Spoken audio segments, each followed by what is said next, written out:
সকাল থেকে এই দিনটা বেশ আলো ঝলমলে। আজকে সমস্ত স্কুল, কলেজ ও অফিসের ছুটি। বাগদেবী মা সরস্বতীর আরাধনায় ছোট বড় সকলেই কম বেশি ব্যস্ত, যাতে সকলের মনের মধ্যে প্রকাশিত হয় জ্ঞানের আলো আর মুছে যেন যায় অশিক্ষার অন্ধকার। লেখার টেবিলে বসে যখন খোলা জানলার বাইরে চেয়ে আছি, সেই সময় দরজার বাইরে টোকা পড়ল। দরজা খুলে দেখি যে কিশোরী এসেছে। সে এসেই আমাকে বলল, কি হে ভাইয়া, কি করছো? ভাবছি যে আজকে ঠাকুরমশাইয়ের কাছে যাব। দিনটাও আজকে বেশ মনোরম, তাই স্নান টান সেরে চলে এলাম সোজা তোমার বাড়িতে। আমিও সেই সকাল সকাল স্নান করেই বসেছিলাম। চলো ঠাকুরমশাইকে একবার দর্শন করে আসি। আমরা দুজনেই বাইরে বেরিয়ে গেলাম। চলতে চলতে একটা স্কুলের পাশ দিয়ে যেতে গিয়ে শুনলাম মাইকে বাজছে দেবী সরস্বতীর বাণী বন্দনা।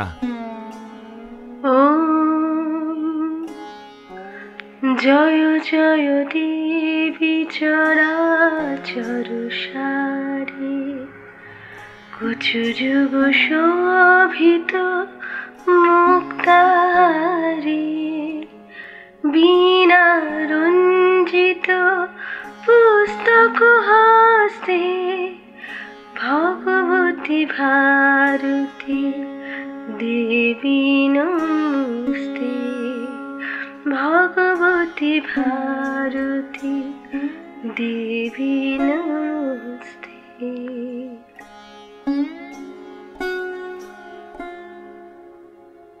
সেই সাথেই দেখলাম যে কম বয়সী ছেলেমেয়েরা মিলে ভিড় করেছে স্কুল প্রাঙ্গণে। মেয়েরা পরেছে সাদা শাড়ি, আবার কেউ বা বাসন্তী রঙের শাড়ি, আর ছেলেরা পরেছে নানাবিধ রঙের কারুকার্য খচিত পাঞ্জাবি। সকলেই দেবীর চরণে ভক্তি ভরে ফুলমালা দিয়ে বন্দনা করছে। দেখে সত্যি মনটা ভরে গেল। আমরা ওই দৃশ্য দেখতে দেখতে কখন যে মঠলেনে চলে এসেছি ভুলেই গিয়েছিলাম। মঠলেনের পানের দোকান থেকে ঠাকুরমশাইয়ের দক্ষিণাস্বরূপ পাসিং শো কিনে নিয়ে ঠাকুরমশাইয়ের বাড়ির কাছে পৌঁছে দরজায় টোকা দিতে লাগলাম। খানিক পরেই ভিতর থেকে দরজা খুলে দিল চারি। আমাদের দেখে সে বলে উঠল, ওমা, কাকা বাবু যে, আসুন আসুন। আমরা তার রূপ দেখে সত্যি মুগ্ধ হয়ে গেলাম। মুখশ্রী লাবণ্যময়, তার উপর সে পরেছে নতুন পাড় ভাঙা শাড়ি, যার ফলে তাকে মানিয়েছেও বেশ। কিশোরী তো তার দিকে তাকিয়ে উচ্ছ্বসিত প্রশংসা করে বলে উঠল, বাহ বাহ চারি, তোমাকে যে সাক্ষাৎ দেবী বলে মনে হচ্ছে। এই সুন্দর বাসন্তী রঙের শাড়িটা পরেও দারুণ মানিয়েছে। পুজো কি হয়ে গিয়েছে নাকি শুরু হবে? প্রস্তুতি শুরু হয়ে গিয়েছে। আমার সবকিছু জোগাড় যন্ত্র সম্পূর্ণ। বাবা নিজেই পুজো করবেন। অবশ্যই প্রসাদ খেয়ে যাবেন। হ্যাঁ, নিশ্চয়ই নিশ্চয়ই, হ্যাঁ নিশ্চয়ই নিশ্চয়ই। আমরা গিয়ে সরাসরি ঠাকুরমশাইয়ের পূজার ঘরে প্রবেশ করলাম। দেখলাম এক হাতে বীণা নিয়ে দেবী বসে আছেন পদ্ম ফুলের উপর। দারুণ মূর্তিটি, শিল্পীর নিখুঁত কারুকার্যে বিগ্রহটি যেন প্রাণবন্ত হয়ে উঠেছে। এরপর খুব ঘটা করেই দেবীর পূজা সম্পূর্ণ করলেন ঠাকুরমশাই। আমরাও নিজেদের প্রণতি দেবী সরস্বতীর চরণে নিবেদন করলাম। দেবীর পূজা হয়ে গেলে ঠাকুরমশাই আমাদের মধ্যে এসে উপস্থিত হলেন। তারপর বললেন, কি হে, খবর কি তোমাদের? চোখের সামনে যা যা দেখছো সব চারি নিজের হাতে করেছে, বুঝেছ? আর দেবী মূর্তিটা আমি নিজের হাতে বানিয়েছি। স্বহস্তে নির্মিত মূর্তির প্রাণ প্রতিষ্ঠা করে পূজা করার একটা আলাদাই অনুভূতি থাকে, বুঝলে? খানিক পরেই চারি ফল প্রসাদ দিয়ে গেল।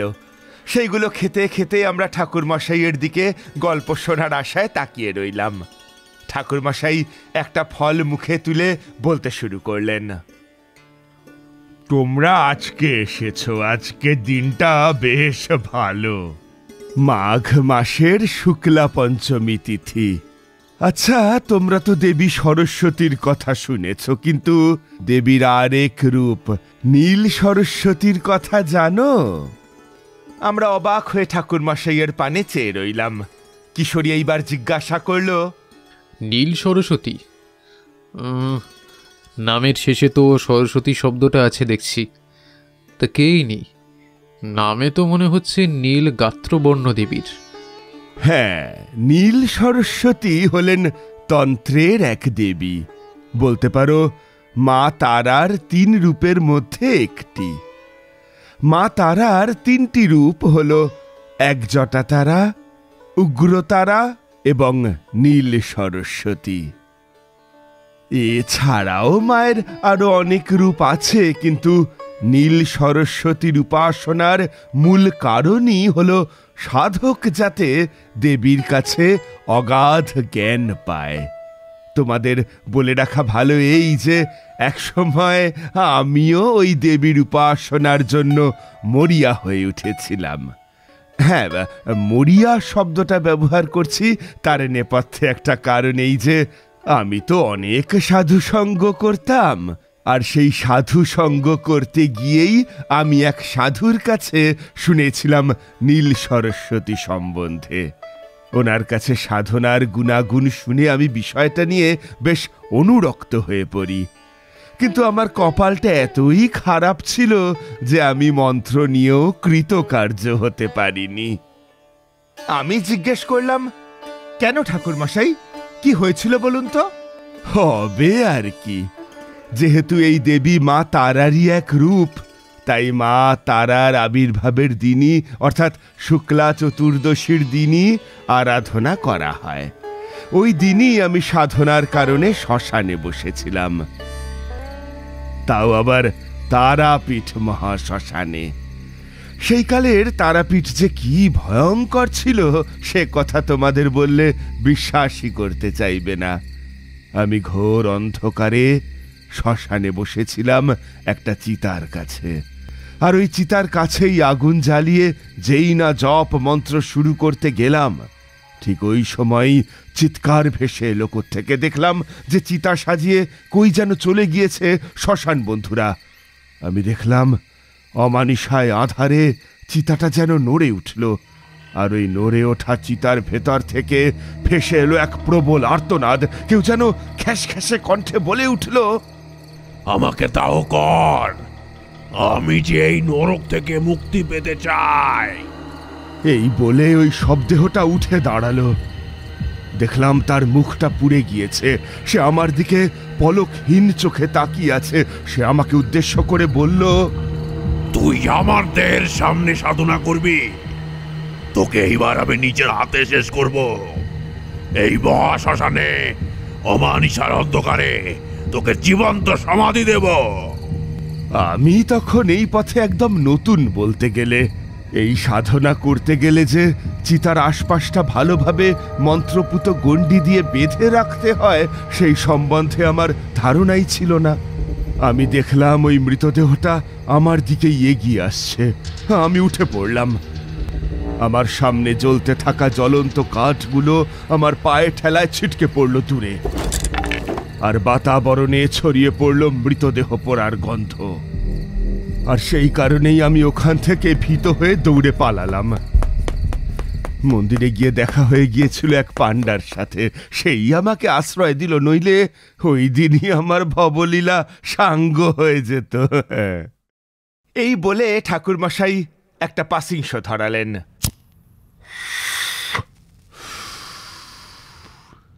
তারপর আমাদের দিকে তাকিয়ে আবার বললেন, আমি ওই দিন ব্যর্থ হয়েছিলাম।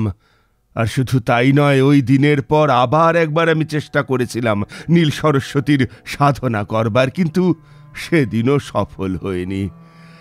আশা এক প্রকার ছেড়েই দিয়েছিলাম। কিন্তু একদিন আমার এই সাধনা করার সুযোগ এসেছিল বেশ অপ্রত্যাশিতভাবেই। 2 বার সাধনায় ব্যর্থ হওয়ার পর আমি পঞ্জিকা ঘেঁটে দেখলাম যে একটা বিশেষ তিথি আছে, আর ওই তিথিতে মা তারার রূপ নীল সরস্বতীর যদি উপাসনা করা যায় তাহলে সিদ্ধিলাভ অনিবার্য। এই তিথিটা সম্বন্ধে আপনি কবে অবগত হলেন? প্রায় 12 বছর পরে। আমি তখন তন্ত্রের 8 ঘাট সম্বন্ধে অনেকটাই জেনে ফেলেছি। এইবার আমি তারাপীঠে মা তারার পূজা দিয়ে চলে গেলাম নিজের পৈতৃক ভিটেতে। 7 দিন পরেই সেই তিথি আসবে, তাই বাড়ির কাছে যে শ্মশানটা আছে ওইখানে গিয়েই সাধন ভজন করব এমনটাই ভেবে রেখেছিলাম। বাড়ি পৌঁছে আমি কি মনে হতে ঠাকুরদার ব্যক্তিগত সংগ্রহে ঢুকে ওনার পুঁথিপত্র ঘাঁটতে ঘাঁটতে পেয়ে গেলাম একটা মোটা খাতা। ওই খাতার ওপর প্রতিটি সাধনার নিখুঁত বর্ণনা দেওয়া ছিল। আমার ঠাকুরদা বেশ দাপুটে লোক ছিলেন। তন্ত্রের অনেক সাধনাই তিনি করেছেন লোকচক্ষুর আড়ালে। ওই খাতাটা নিয়ে আমি রাত্রি জেগে হ্যারিকেনের আলোতে পড়তে শুরু করে দিলাম। তারপর আমি বুঝতে পারলাম যে কেন বারবার আমি এই সাধনার কাজে ব্যর্থ হচ্ছি। একদিন সকালে আমি আমাদের বাড়ির চণ্ডী মণ্ডপে বসে মায়ের একটা ছোট্ট মূর্তি প্রস্তুত করছিলাম। ওই সময় আমার কাছে একটা ছেলে উপস্থিত হলো। ছেলেটাকে আমি বিলক্ষণ চিনি, তার নাম বিলু। সে আমার ভারী নেওটা। সে সেই আমাকে বললে, আরে ঠাকুর মশাই, কি করছেন আপনি? কবে ফিরে এলেন? আপনার তন্ত্র সাধনার গল্প শুনতে ইচ্ছে করে খুবই। এইবার আপনি কোনো অভিজ্ঞতা অর্জন করলেন নাকি সাধনা করে? আমি হেসে জবাব দিলাম, তন্ত্র সাধনা মাত্রই কি শুধু ভয়ঙ্কর ভয়ঙ্কর অভিজ্ঞতা? কেমন আছো তুমি? এই তো চলছে। বিলু এইবার আমার দিকে তাকিয়ে আমার কাজ দেখতে লাগলো। পাশে খাতায় লিপিবদ্ধ বর্ণনা দেখে আমি বানাচ্ছিলাম সেই মূর্তি। তাই দেখে সে বললে, ঠাকুর মশাই, এটা কিসের মূর্তি বানাচ্ছেন? এটা হলো নীল সরস্বতীর মূর্তি। নীল সরস্বতী? এই দেবীর সাধনা করলে কি হয়? হবে আবার কি, এই দেবীর সাধনা করলে সাধক অগাধ জ্ঞান পাণ্ডিত্য লাভ করে। এই দেবীর কাছ থেকে সাধক অনেক গুহ্যতন্ত্রের জ্ঞান আহরণ করতে পারে। সে এইবার ওই খাতাটির দিকে চাইল। তারপর বেশ খানিকক্ষণ চুপ করে থাকার পরে আমার দিকে তাকিয়ে পুনরায় বলে উঠল, তন্ত্র সাধনা করলে অনেক শক্তি পায় বুঝি সাধক? আমিও তন্ত্র সাধনা করতে চাই, আমাকে দীক্ষা দিন। আমিও নীল সরস্বতীর সাধনা করে গুহ্যতন্ত্রের জ্ঞান নিতে চাই। দয়া করে না বলবেন না। এইবার আমি তার দিকে একবার চাইলাম। দেখলাম যে তার সারা শরীর জুড়ে একটা লাল রঙের আভা খেলে গেল এবং একটা রক্তমাখা অদৃশ্য খাঁড়া তার মাথার উপর ভাসমান। আমি ওই দৃশ্য দেখেই চমকে উঠে তাকে রুক্ষ গলায় বলে দিলাম, দেখো, এইটা কিন্তু ছেলে খেলার বিষয় নয়। তুমি অযথা আমায় বিরক্ত করো না। আমি এখন অনেক ব্যস্ত। তোমাকে বারবার বলছি, এই পথ তোমার জন্য নয়। তন্ত্র সাধনার কথা আর আমার সামনে তুমি বলবে না, খবরদার। আমার কাছ থেকে এই প্রকার ভৎসনা শুনে ওই ছেলেটি কেমন যেন দমে গেল। সে কোনো কথা না বলে চলে গেল। কিন্তু আমার মনের কোণে বেজে উঠল একটা বিপদের ঘণ্টা।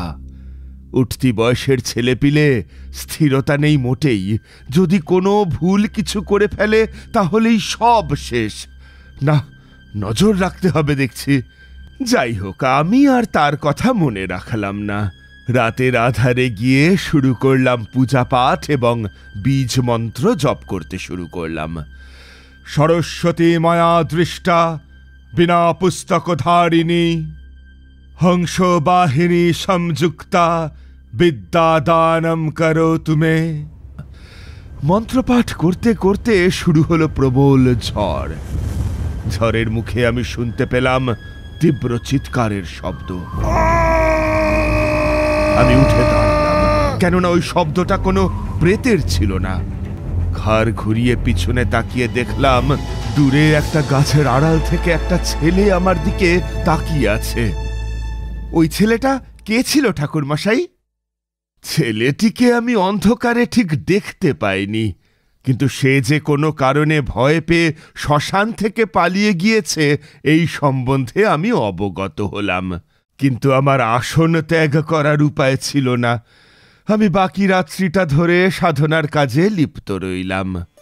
এক সময় নীল রঙের একটা জ্যোতি উদ্ভাসিত করে দিল আশপাশটা। আমি মনের মধ্যে একটা প্রশান্তি পেলাম। সাথে থাকা নীল রঙের পদ্মগুলো আমি অর্পণ করলাম সেই মূর্তির পায়ে। ফুলগুলো আমি নিবেদন করার সাথে সাথে আমার সাথে থাকা খাতাটা নিজে থেকে খুলে গেল। সাদা পৃষ্ঠার ওপর ফুটে উঠল বেশ কিছু লেখা। ওই লেখাটাই তন্ত্রের গুচ্ছ কিছু বিদ্যা, যা আমাকে দেবী আশীর্বাদ স্বরূপ প্রদান করলেন। সকালের দিকে ফিরে এলাম নিজের বাড়ি, কিন্তু বাড়ি ফিরে পড়লাম মহা ফ্যাসাদে। কেন ঠাকুরমশাই, হয়েছিলটা কি? আমার স্পষ্ট মনে ছিল খাতাটা আমি রেখেছিলাম ঘরের টেবিলটার উপরে। তারপর স্নান করার উদ্দেশ্যে চলে গিয়েছিলাম নদীতে, কিন্তু ফিরে এসে দেখি যে খাতাটা নেই। তন্ন তন্ন করে খুঁজে দেখলাম, পেলাম না। চুরি করতে পারে সেই সম্বন্ধে আমার ধারণাই ছিল না। এরপর কেটে গেল একটা গোটা সপ্তাহ। বাড়িতে বসেছিলাম, আর ওই দিন আমি একটা কুষ্ঠি তৈরি করছিলাম। ওই সময়ই আমার কাছে এলো একটি মধ্যবয়সী বউ আর একটি ছেলে। ওই মহিলাটি আমাকে দেখে কেঁদে বলে উঠলেন, ঠাকুর মশাই, আমার সর্বনাশ হয়ে গিয়েছে ঠাকুর মশাই, আপনি আপনি দয়া করুন। কেন, কি হলো? আর আপনি তো বিলুর মা, তাই না? হ্যাঁ ঠাকুর মশাই, আমি তার মা। ছেলেটা যে বাড়ির থেকে নিরুদ্দেশ হয়েছে, এইবার আমি তাকে কিভাবে খুঁজে পাবো? ওই ছেলেটা কাউকে কিচ্ছু না জানিয়ে চলে গিয়েছে। আমি এইবার ওনাকে সান্ত্বনা দিয়ে বললাম, ঠিক আছে, আমি এক্ষুনি গণনা করে বলে দিচ্ছি সে কোথায় আছে। আমি তন্ত্রের একটা গুচ্ছ বিদ্যা জানতাম। কাগজে ওই ছেলেটির আসল নাম লিখলাম, রমণীকান্ত। তারপর তার জন্ম তারিখটা জেনে নিয়ে আমি গণনা করতে করতে খানিকক্ষণ চোখ বুজে রইলাম। আমার কপালে ভাঁজ পড়ল। চোখ খুলে তার মাকে বললাম, আপনি বাড়ি ফিরে যান, আমি তাকে নিয়ে বাড়ি ফিরছি। আপনি কি খোকার হদিশ পেলেন? হ্যাঁ, সে যেখানে আছে সেখান থেকে আমি তাকে নিয়ে ফিরব। আপনি ফিরে যান, আর হ্যাঁ, আপনি আপনার বড় খোকাকে আমার কাছে রেখে যান, আমি তাকে সঙ্গে নিয়ে যাব। কথাটা শুনে তিনি দুই চোখ থেকে গড়িয়ে পড়া জল আঁচল দিয়ে মুছতে মুছতে চলে গেলেন। আমি নিজের বস্ত্র পরিবর্তন করে সেই ছেলেটিকে সাথে নিয়ে চলতে শুরু করলাম। আসলে আমাদের গ্রামের একেবারে শেষ প্রান্তে যে কৈখালির মাঠ ছিল, ঠিক তার পাশ দিয়ে বয়ে গিয়েছে একটি নদী। ওই নদীটিকে বাম দিকে রেখে কিছুটা এগিয়ে গেলেই দূরে গজিয়ে উঠেছে হালকা জঙ্গল মতো।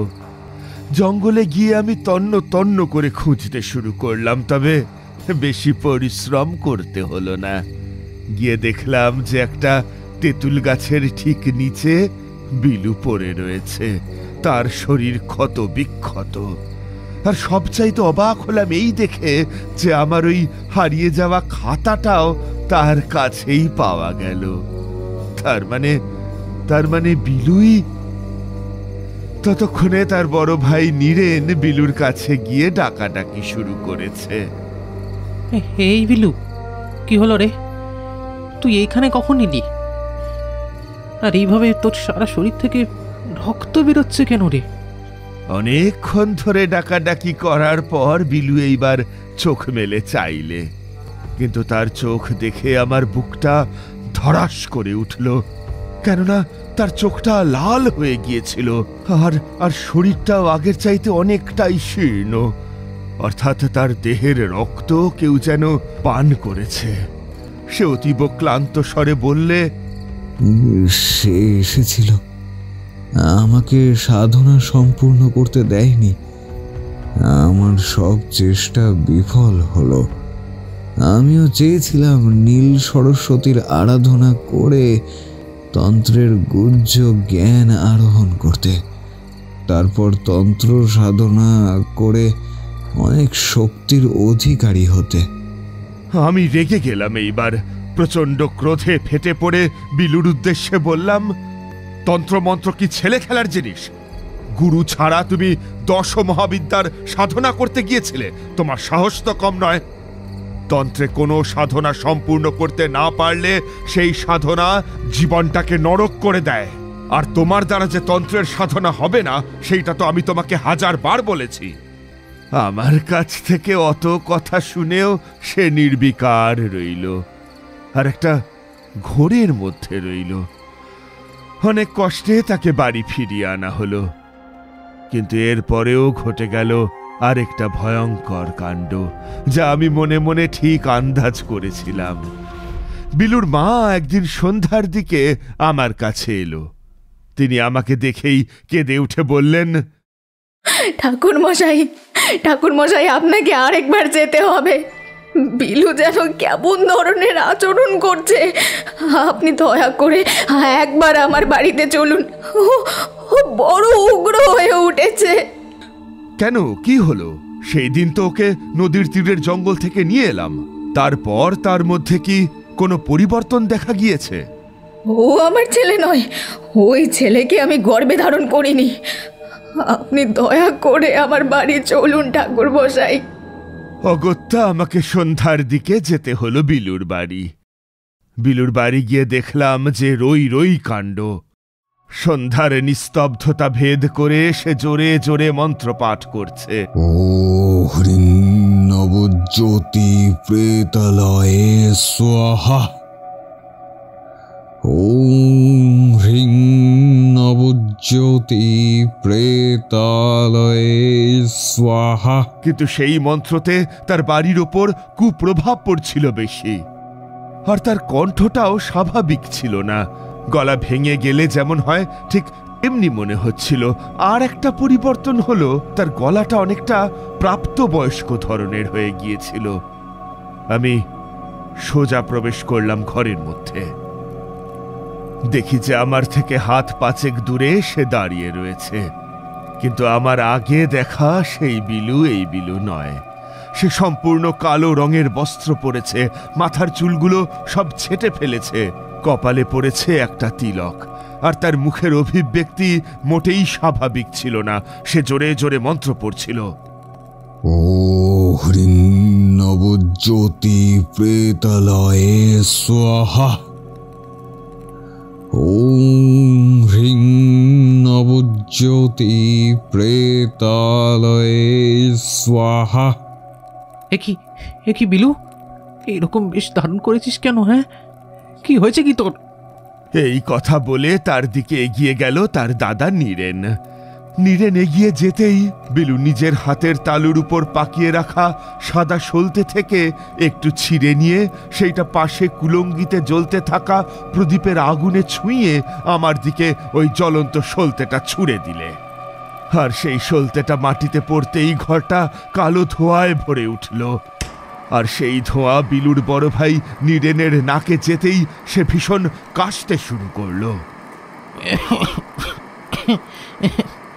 তার মুখ থেকে ঘন ঘন রক্ত বেরোতে শুরু করলো।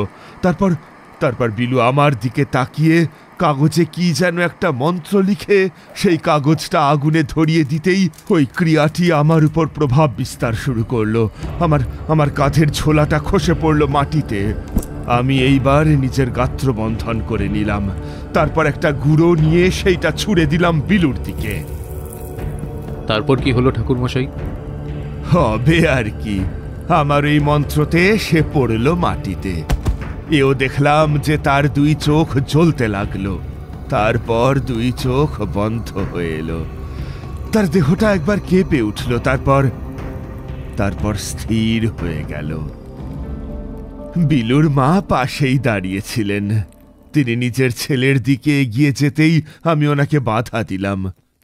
আমি নিজে বিলুর দিকে এগিয়ে গেলাম, কিন্তু গিয়ে অবাক হয়ে গেলাম। এ কি, এই কবচটা কে দিয়েছে বিলুকে? আপনারা কি কোনো গুণিন বা তান্ত্রিকের শরণাপন্ন হয়েছিলেন? বিলুর মা এইবার সাহসে ভর করে এগিয়ে এসে ছেলের দিকে তাকিয়ে বলে উঠলেন, কই না তো ঠাকুর মশাই, আমাদের যতবারই সমস্যা হয়েছে আমি আপনার কাছেই এসেছি। আর ওই কবচটা কি করে খোকার কাছে এলো? ওইটাই হচ্ছে আসল কথা। ওই কবচটা তার মানে কেউ দেয়নি ওকে, সে নিজেই প্রস্তুত করে নিয়েছে। ওই কারণেই তার করা প্রতিটি ক্রিয়াতে প্রভাব হচ্ছিল। আমি এই কবচটা জলে ভাসিয়ে দিচ্ছি। আপনি আপনার ছেলেকে একটা ঘরের মধ্যে বন্ধ করে রাখুন, সে যেন কোনো মতেই এই ঘর ছেড়ে না বেরোতে পারে। এই কথা বলে আমি ওই কবচটা নিয়ে নিলাম। বাইরে বেরিয়ে আসার পরে ওই কবচটা নিজের বাড়িতে নিয়ে সেইটা খুলে দেখলাম যে ওই কবচের ভিতর একটা হলদেটে কাগজ রয়েছে। সেই কাগজটায় লেখা মন্ত্রটা দেখে আমি বেশ অবাক হয়ে গেলাম। ওই মন্ত্রটা কোনো একটা নিম্ন শ্রেণীর দেবীর, কিন্তু বিলু সেই মন্ত্রটা কোত্থেকে জানতে পারল? সন্দেহ ঘোচাতে আমি ওই জায়গাতে আবার ফিরে গেলাম যেখানে সে লুকিয়ে সাধনা করবে বলে স্থির করেছিল। গিয়ে অনেক খোঁজাখুঁজির পরে আমার চোখে পড়ল একটা চিতা। চিতার পাশেই একটা ডোম দাঁড়িয়ে বিড়ি টানছিল। তাকে ডেকে জিজ্ঞাসা করলাম, বলছি যে কয়েকদিনের মধ্যে কি কাউকে দাহ করেছ? সে আমাকে চিনতো, আমাদের গ্রামেই থাকতো। তার সঙ্গে দেখা হলেই আমার কথা হতো। আমি তার কাছে সাধনার জন্য মাঝে মধ্যেই অনেক উপকরণ চাইতাম, কিন্তু পয়সার বিনিময়ে সে ওই জিনিসগুলো আমাকে এনে দিত। তার নাম ছিল হরিশ। হরিশ ডোম নামেই সে গ্রামের সকলের কাছে পরিচিত। সে আমার ওই প্রশ্ন শুনে বেশ খানিকক্ষণ চিন্তা করে বলল, হ্যাঁ ঠাকুর মশাই, এই তো কিছুদিন আগেই একটা দেহ পেয়েছিলাম। ওই দেহটা ছিল একটা অপঘাত মৃতদেহ। ওই দেহটা ছিল একটা সাধকের। ওই দেহটা দাহ করতে গিয়েই আমাকে বেশ বেগ পেতে হয়। তারপর তো ওই দিন রাতে হালকা বৃষ্টি হওয়ার দরুন ওই দেহ ছেড়ে আমি চলে গিয়েছিলাম নিরাপদ আশ্রয়। কিন্তু ফিরে এসে দেখি যে ওই দেহটা আর নেই, আর আগুনটাও নিভে গিয়েছে। আমি আর দেরি না করে সেখান থেকে চলে এলাম। তারপর বাড়ি ফিরে নীরেনকে ডেকে বললাম, নীরেন, আজকে আমি তোমাকে একটা কাজ করতে দেব, পারবে কি সেই কাজটা করতে? তাহলেই তোমার ভাই সুস্থ হবে। সে রাজি হলে পরে তাকে পরিয়ে দিলাম একটা নীল সরস্বতী কবচ। এই কবচটা পড়লে আমি যে চতুর্মুখী হোম করব, ওইটায় সে আমাকে সাহায্য করতে পারবে। রাত্রিবেলা আমি বাড়ির উঠোনে যখন সব জোগাড় যন্ত্র করে বসেছি, সেই সময় প্রচণ্ড জোরে বইতে শুরু করলো বাতাস। আমি প্রথমে কিছু শুকনো ফুল হোমকুণ্ডে ফেলে দিয়ে একটা যন্ত্র এঁকে নিলাম। যন্ত্রটা এঁকে নিয়ে আমি শুরু করলাম মন্ত্রপাঠ। সরস্বতী মায়া দৃষ্টা বিনা পুস্তকধারিণী হংস বাহিনী সংযুক্তা বিদ্যাদানম করো তুমি। মন্ত্রপাঠ শুরু করার পরেই আমি দেখলাম যে আমার দিকে দূর থেকে এগিয়ে আসছে একটা কালো রঙের অবয়ব। ওই অবয়বটা এগিয়ে আসার সাথে সাথে আমি এইবার নীরেনের মাথার উপর হাত রাখলাম আর নীল সরস্বতীকে স্মরণ করলাম চোখ বুজে। তারপরেই ঘটে গেল আশ্চর্য কাণ্ড। আমার সামনেই ছিল তুলো ঘিয়ের পাত্রে চুবিয়ে রাখা একটা কাঠের আহুতির হাতল। সেইটা তুলে নিয়ে সে ক্রমাগত আগুনের ওপর আহুতি দিতে লাগলো। আহুতি দিতে দিতেই তার মুখ থেকে বেরুচ্ছিল মন্ত্র, ওম হিং ক্রিং নবজ্যোতি প্রেতলয় স্বাহা। ওম হিং ক্রিং নবজ্যোতি প্রেতলয় স্বাহা। তার হাতের কবচটা থেকে নীল রঙের আভা বিচ্ছুরিত হচ্ছিল। 108 আহুতি সম্পূর্ণ হলে যজ্ঞের আগুন থেকে বেরিয়ে এলো নীল রঙের একটা জ্যোতি। ওই জ্যোতিটার থেকে একটা তীব্র আলোক রশ্মি এসে সোজা গিয়ে স্পর্শ করলো বিলুর দেহ। সে চিৎকার করে উঠল। আমি এইবার দাঁড়ালাম, তারপর বিলুর দিকে এগিয়ে গেলাম। তার কপালে পরিয়ে দিলাম একটা তিলক। ওই সময় তার দেহ থেকে বের হয়ে গেল একটা হলদেটে উগ্র জ্যোতি। ওই জ্যোতিটা বেরিয়ে যেতেই দেখলাম জ্যোতির মধ্যে থেকে ভীষণ উগ্র এক দেবী আমার দিকে তাকিয়ে আছেন। উনি ছিলেন দেবী ডাকিনী, যে কিনা মা কালীর সঙ্গেই থাকেন। আমি 2 হাত জোর করে বললাম, হে দেবী, আপনি কেন এই ছেলেটিকে ধরে কষ্ট দিচ্ছিলেন? তারানাথ, ওই ছেলেটা অধিকার ছাড়া 10 মহাবিদ্যার চর্চা করেছিল। তার সাধনায় অসংখ্য ত্রুটি থাকার কারণেই তাকে আমি ভয় দেখিয়েছিলাম এবং তার দেহে প্রবেশ করেছিল মৃত সাধকের আত্মা। তাই ও রকম কষ্ট পাচ্ছিল। আমি এইবার কাতরভাবে বললাম, দেবী, আপনি ওকে ছেড়ে দিন। বিলু নিতান্তই ছেলে মানুষ, ও এমন কিছুই আর করবে না। আমি কথা দিচ্ছি, আপনি ওকে আবার আগের মতন করে দিন। তথাস্তু।